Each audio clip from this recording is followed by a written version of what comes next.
एक बार की बात है, एक गांव में एक धनी व्यक्ति रहता था। उसके पास पैसे की कोई कमी नहीं थी, लेकिन वो बहुत ज्यादा आलसी था।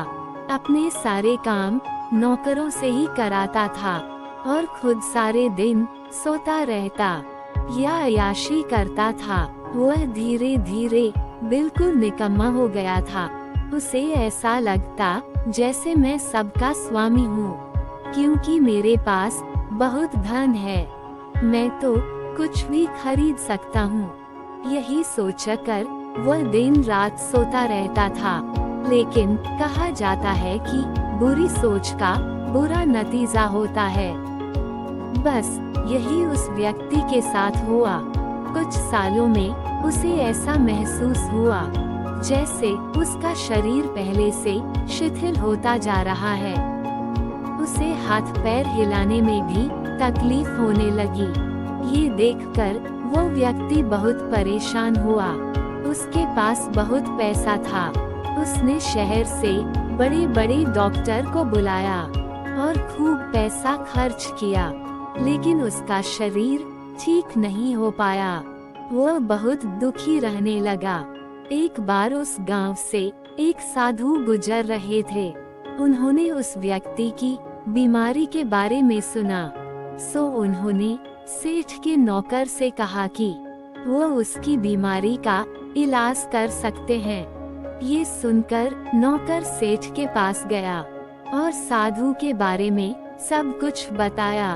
अब सेठ ने तुरंत साधु को अपने यहाँ बुलवाया, लेकिन साधु ने कहा कि वह सेठ के पास नहीं आएंगे। अगर सेठ को ठीक होना है तो वह स्वयं यहाँ चल कर आए।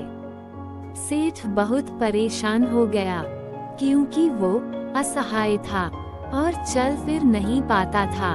लेकिन जब साधु आने को तैयार नहीं हुए तो हिम्मत करके बड़ी मुश्किल से साधु से मिलने पहुँचे, पर साधु वहाँ थे ही नहीं। सेठ दुखी मन से वापस आ गया। अब तो रोजाना का यही नियम हो गया। साधु रोज उसे बुलाते, लेकिन जब सेठ आता तो कोई मिलता ही नहीं था। ऐसे करते करते 3 महीने गुजर गए।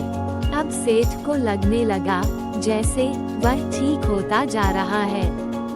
उसके हाथ पैर धीरे धीरे काम करने लगे हैं। अब सेठ की समझ में सारी बात आ गई कि साधु रोज उससे क्यों नहीं मिलते थे। लगातार 3 महीने चलने से उसका शरीर काफी ठीक हो गया था। तब साधु ने सेठ को बताया कि बेटा, जीवन में कितना भी धन कमा लो, लेकिन स्वस्थ शरीर से बड़ा कोई धन नहीं होता। तो मित्रों, यही बात हमारे दैनिक जीवन पर भी लागू होती है। पैसा कितना भी कमा लो, लेकिन स्वस्थ शरीर से बढ़कर कोई पूंजी नहीं होती। ऐसी और कहानी के लिए वीडियो को लाइक और चैनल को सब्सक्राइब करना न भूलें। धन्यवाद।